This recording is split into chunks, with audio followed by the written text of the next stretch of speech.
हम लोग आगे कुछ और भी डिवीजन लेमा के ऊपर हम लोग प्रैक्टिस करेंगे। ठीक है, फ्यू मोर क्वेश्चंस।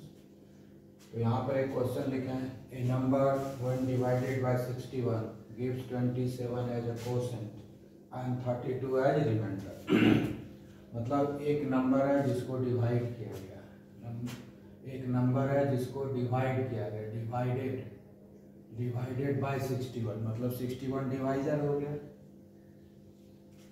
27 कोसेंट आ रहा है और 32 रिमाइंडर आ रहा है। ठीक है, तो हमको क्या फॉर्मूला है उसी से ये पता कर लेंगे सब कुछ।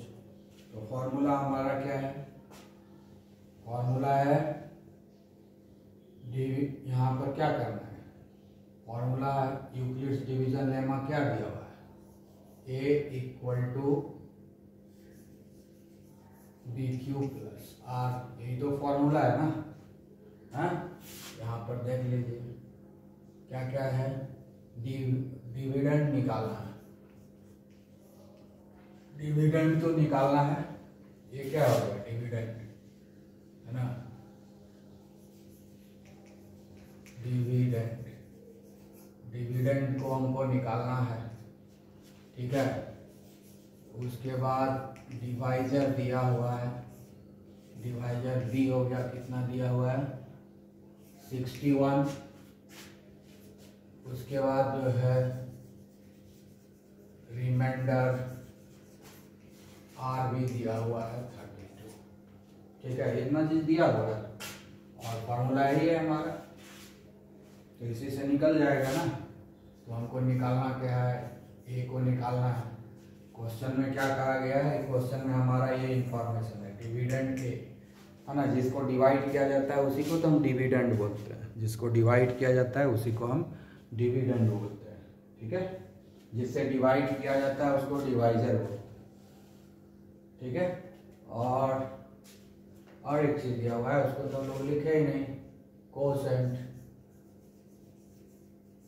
जितना बार में डिवाइड होता है उसको क्या बोलते हैं, कोसेंट। ये हो गया क्यू, ये है 27। ठीक है, डिवाइड करना है 61 से, डिवाइड करना है 61 से, किसको, डिविडेंड को।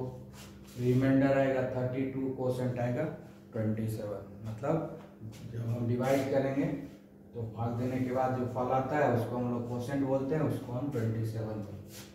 तो b का वैल्यू हो गया 61, b का वैल्यू हो गया 61, q का वैल्यू हो गया 27, r का वैल्यू हो गया 32।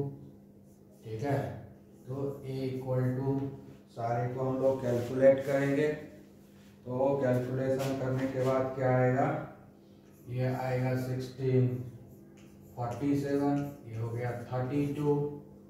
ठीक है, तो फाइनली ये कितना आ गया 1679। यही तो आंसर है, यही आंसर हुआ हमारा 16, मतलब आंसर क्या हुआ 1679 को डिवाइड किया 61 से तो 27 आ गया कोसेंट, 32 आ गया रिमाइंडर। ये बहुत ही इजी क्वेश्चन है, सॉल्व हो गया। ठीक है, अब बोलता है by what number should 1365 be divided, by what number should 1365 be divided, मतलब डिवाइजर निकालना है। By what number should be divided to get 31 as quotient and 32 as remainder. By what number should this be divided? मतलब ये dividend दिया हुआ है, divisor निकालना है। ठीक है, तो यहाँ पर क्या दिया हुआ है, डिवाइजर निकालना है। तो डिवाइजर किसको बोलते हैं, डिवाइजर बी होता है। डिवाइजर क्या हो गया बी, ये निकालना है। ठीक है, डिविडेंड दिया हुआ है, डिविडेंड क्या बोलते हैं, ए, ये दिया हुआ है 1365। ठीक है, उसके बाद जो है रिमाइंडर दिया हुआ है रिमाइंडर दिया हुआ है, आर हो गया 32, उसके बाद कोसेंट भी दिया हुआ है, कोसेंट दिया हुआ है 27। ठीक है, तब हम लोग यूक्लिड्स डिवीजन लेमा क्या है, यही था यूक्लिड्स डिवीजन लेमा। तो हम लोग लिखते हैं Euclid's division lemma equal to B Q plus r. ठीक है, यही है ना यूक्लिड्स डिवीजन लेमा, यही है।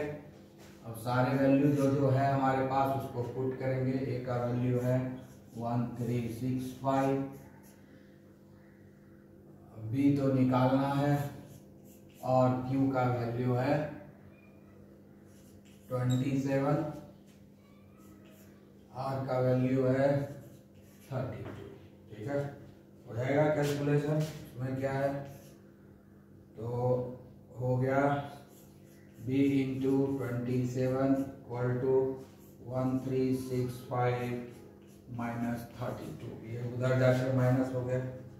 ठीक है, उसके बाद b इक्वल टू, ये दोनों माइनस करके कितना आएगा, माइनस करके 5 में 3 गया, 5 में 2 गया 3, 6 में 3 गया 3। ठीक है, तो आ गया हमारे पास 133 बाय 27। ठीक है, यही आना चाहिए by, to get 31 as quotient है ना, 31 एज 27 कैसे लिखिए, 31 एज क्वोशेंट है ना। ठीक है, उस क्वेश्चन का लिख दिए, बना रहे इस क्वेश्चन को और लिखा गया उस क्वेश्चन का। ये हो गया 31, रिमाइंडर कितना है, ठीक है, रिमाइंडर तो सही लिखाया है, डिविडेंड भी सही लिखा है, गड़बड़ हो गया, क्वोशेंट हमने गलत लिख दिया, ये आएगा 31, यहाँ भी तो गड़बड़ हो गया, तो यहाँ 31। अब इसको हम लोग 3 चौक 12 काट सकते हैं, 3 चौक 12,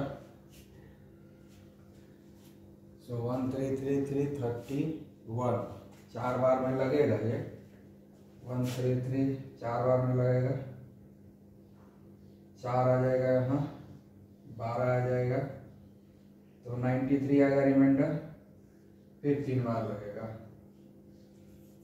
ठीक है, तो 43 आ रहा है कट करके। ठीक है, 43, यही तो हमारा आंसर हुआ, यही खोज रहा है कि किससे हम डिवाइड करें। तो आंसर क्या हो गया 43, मतलब 1365 को 43 से जब हम डिवाइड करेंगे तो हमको क्वोशेंट मिलेगा 31 और रिमाइंडर मिलेगा 32। बहुत ही इजी क्वेश्चन था। ठीक है, समझने के लिए जरूरी था इसलिए बता दिया गया है। ओके, फिर मिलेंगे।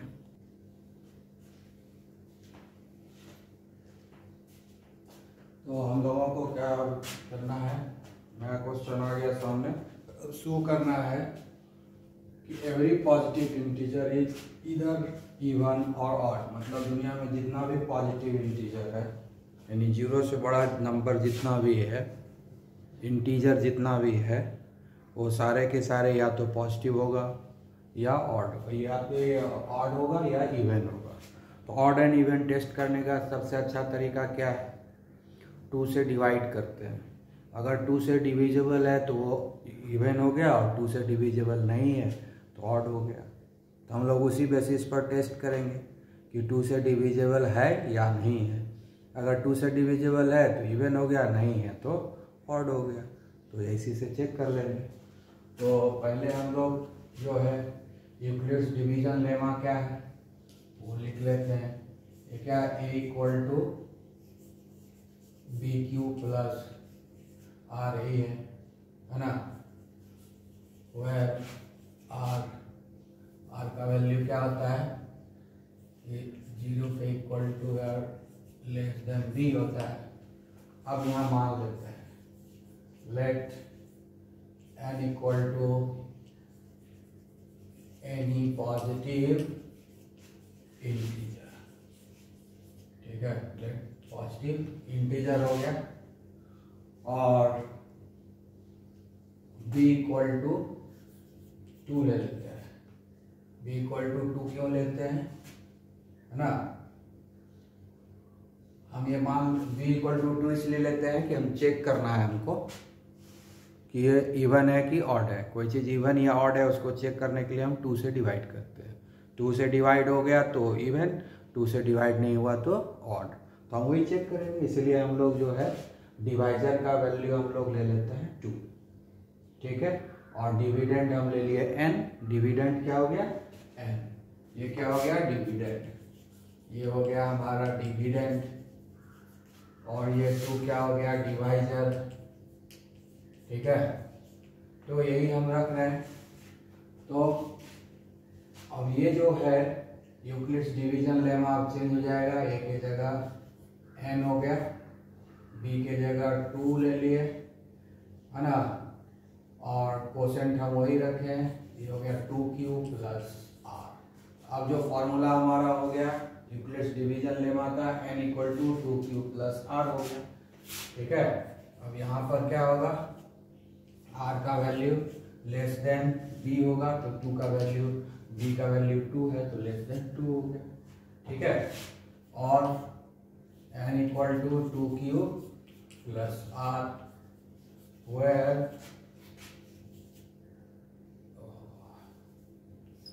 r लेस देन 2, ठीक है। r का वैल्यू कहाँ से स्टार्ट होगा, 0 1, दो ही वैल्यू होगा क्योंकि लेस देन 2 है तो r का 2 ही वैल्यू होगा।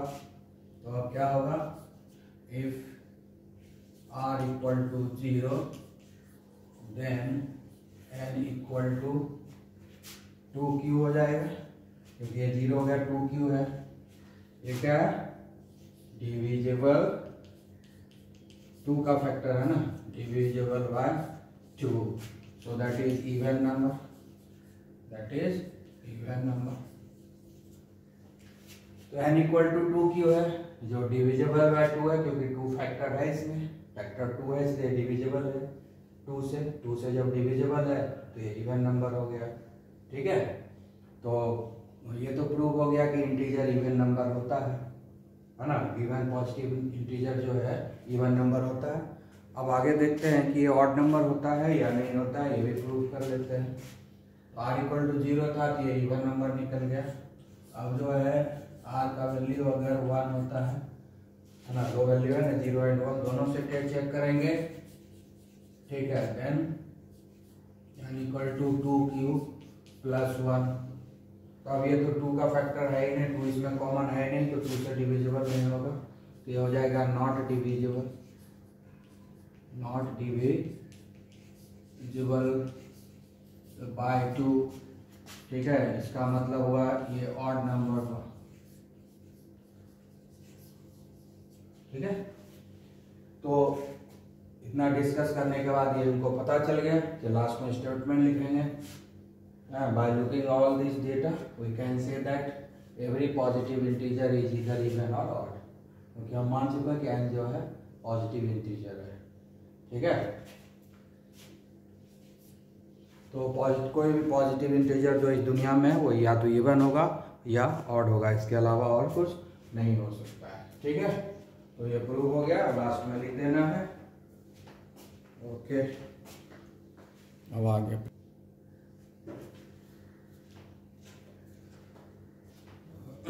ठीक है, तो फिर जो है हम लोग देख रहे हैं कि एक पॉजिटिव इंटीजर दिया हुआ है n और प्रूव करना है कि n cube minus n is divisible by 6, मतलब n क्यूब माइनस n को प्रूव करना है कि 6 से डिवाइड हो जाएगा। मतलब अगर n कोई पॉजिटिव इंटीजर है तो इस दोनों में कोई n का वैल्यू कुछ भी 1 2 3 4 5 कुछ भी अगर हम वैल्यू पुट करें, इसमें n का वैल्यू जो माना है वो वैल्यू पुट कर दें, तो जो नंबर आएगा रिजल्ट वो 6 से डिविजिबल होगा। ये प्रूफ करने के लिए बता रहा है। ऐसे भी प्रूफ कर सकते हो, कोई भी नंबर पुट करके तुम 6 से डिविजिबिलिटी टेस्ट कर सकते हो, कोई दिक्कत नहीं है। हमको ऐसे भी प्रूफ करना है यूक्लिड्स डिवीजन मेथड से, है ना, यूक्लिड्स डिवीजन लेमा के मेथड से करना है। एक तो मेथड है जो बहुत बड़ा है, जो सबसे पुराना मेथड है, उसमें हम क्या है प्रूव करना है कि डिविजिबल बाय 6 है। तो हम लोग जो है जो लेमा वाला जो इक्वेशन ले लेंगे तो उसमें b = 6 हो जाएगा। ठीक है, तो ये फॉर्मूला क्या हो जाएगा, a = 6q प्लस r। अब यहाँ r का वैल्यू क्या हो जाएगा, r का वैल्यू जो है वो 0 से शुरू होगा और <6 हो जाएगा, क्योंकि b का वैल्यू 6 है। तो 6 आ जाएगा, कैलकुलेशन बहुत लंबा हो जाएगा, यानी r का वैल्यू 0 होगा, 1 होगा, 2 होगा, 3 होगा, 4 होगा, 5 होगा। इतना वैल्यू के लिए हमको चेक करना पड़ेगा, है ना। 1 2 3 4 5 6 के लिए चेक करना पड़ेगा। बहुत ही लंबा चौड़ा, बहुत दिक्कत वाली बात हो जाएगी, सब में चेक करेंगे। ठीक है, सबके लिए बहुत सारा कैलकुलेशन करना पड़ जाएगा। ए का वैल्यू निकालेंगे बार बार 0 डाल करके। तो जैसे हम 0 डाल के दिए, ठीक है, तो 0 डाल के देंगे, फिर 1 डाल करके देखेंगे, फिर 2 डाल करके देखेंगे, है ना। 0 का r का वैल्यू 0 देंगे, फिर r का वैल्यू 1 देंगे, फिर r का वैल्यू 2 देंगे, फिर 3 देंगे, फिर 4 देंगे, फिर 5 देंगे। इस तरह से हमको 6 ठो इक्वेशन आएगा और 6 रिजल्ट आएगा। उस 6 रिजल्ट के फिर उस n के वैल्यू को इसमें पुट करेंगे और चेक करेंगे कि 6 से डिविजिबल है या नहीं है। तो बहुत ही टीडियस जॉब हो जाएगा, बहुत लंबा चौड़ा हो जाएगा। ठीक है, कल भी हम एक बताए थे, तो उसमें हम लोग डिविजिबिलिटी चेक किए थे 8 से। ठीक है, डिविजिबिलिटी 8 से चेक किए थे, ठीक है ना। डिविजिबिलिटी बाय 8 कल बताए थे, ठीक है ना। किसका डिविजिबिलिटी चेक किए थे, n² - 1 का डिविजिबिलिटी चेक किए थे, whether this n² - 1 is divisible by 8 or not, ये चेक किए थे। तो उसमें भी इस मेथड को हम अप्लाई नहीं किए थे, है ना। उसमें जो आता है उसका अपना जो नंबर था उस पर हम लोगों ने चेक, पूरा क्वेश्चन याद नहीं है, लेकिन डिविजिबिलिटी चेक हम लोग 8 से किए थे। उसमें भी ये मेथड नहीं, अगर इस मेथड से जाएंगे तो ये भी क्या हो जाएगा, तो ये हो जाएगा a = 8q प्लस r। तो यहाँ r का वैल्यू क्या हो जाएगा, 0 से स्टार्ट होगा, 1 2 3 ऐसे करते करते 7 तक जाएगा, है ना। 1 होगा, 2 होगा, 3 होगा, 4 होगा, 5 होगा, 6 होगा, 7 होगा, है ना। तो r का वैल्यू जो होगा < or = 0 और <8 होगा। तो ये जो डिविजिबिलिटी का टेस्ट करने का तरीका ये बहुत ही लंबा चौड़ा होगा, इसलिए हम इसको जल्दी अडॉप्ट नहीं करते हैं। ठीक है, तो हम लोग थोड़ा सा दूसरा ऐसे कर, उधर से भी करेंगे, उस मेथड से भी तो कोई दिक्कत नहीं है, सबसे आसान मेथड है, लेकिन लंबा चौड़ा हो जाएगा, कर सकते हो, अपना मर्जी है। तो हम लोग यहाँ पर थोड़ा सा डिफरेंट वे में करेंगे। ठीक है, तो उसके लिए याद रखना है कि कोई भी नंबर 6 से कब डिविजिबल होता है, कोई भी नंबर 6 से डिविजिबल कब होता है।